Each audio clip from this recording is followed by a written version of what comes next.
Alors, dans je sais que je ne sais rien, je ne suis pas là pour discuter de ce que font ces gens-là.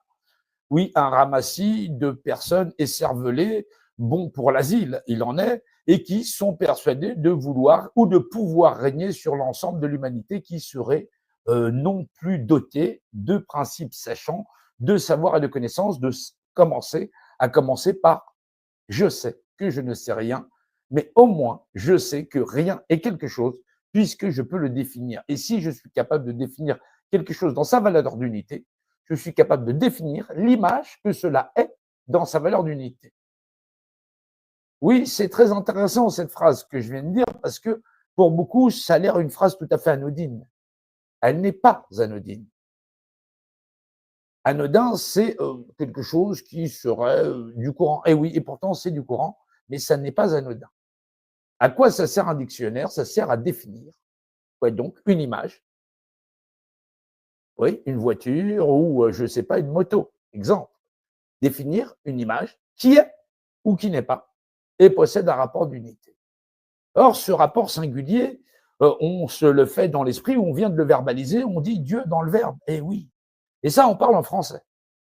Oui, en anglais, on aurait dit globaliser une organisation par définition. Oui.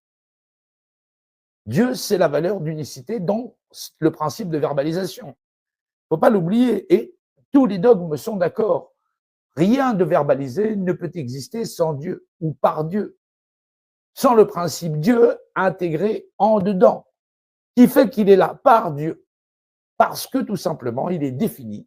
C'est une image qui est et possède un rapport d'unité, qui confère à deux choses de même nature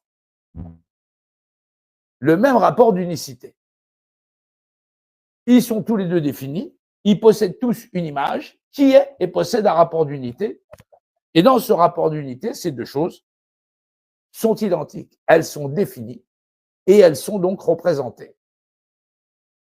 On a ça fait deux petits personnages à l'écran, ouais, ça fait deux petits personnages, comme s'ils avaient, il y en avait, ouais. Ah bonjour, t'es représenté, oui, je suis défini, j'existe, to be or not to be, nous aurait dit William Shakespeare. Oui. Il faut là penser au plus grand. Oui. Je pense donc je suis donc Dieu et existe. Bien sûr, René Descartes. Et quand il dit je suis donc Dieu existe, il faut bien penser que René Descartes était un mathématicien. Et à cette époque-là, les mathématiciens font aussi de la géométrie. Alors, bien sûr, définissez un point, dans l'abscisse et l'ordonnée, ben oui, qui est et possède un rapport d'unité de plus A, 2A, moins A, de B, et ainsi de suite. Vous avez tous été à l'école et vous avez tous fait des mathématiques sur du papier millimétré. Oui, c'est plutôt un exercice de géométrie ou de spatialisation, c'est normal. Notre monde est en 3 dimensions physiques. Eh oui, en X, en Y, en Z, dirons-nous, et bien sûr, pour monsieur, madame, tout le monde, le haut, le bas, le devant, le derrière et les notions de côté. Ben oui, et pourtant, par Dieu, par définition dans l'image qui est, possède un rapport d'unité, qui fait que chaque chose dans cet univers est représentée. Les Chinois, en Arabie Saoudite, ou même, je ne sais pas, au Cambodge, je dirais, ou en Chine, on compte en mètres carrés par définition dans l'image qui est, possède un rapport d'unité. Et oui, rien ne saurait exister si ça n'est pas par définition dans une image qui est, possède un rapport d'unité. Et oui, pour raccourcir, effectivement, comme on dit EDF, je dirais par Dieu.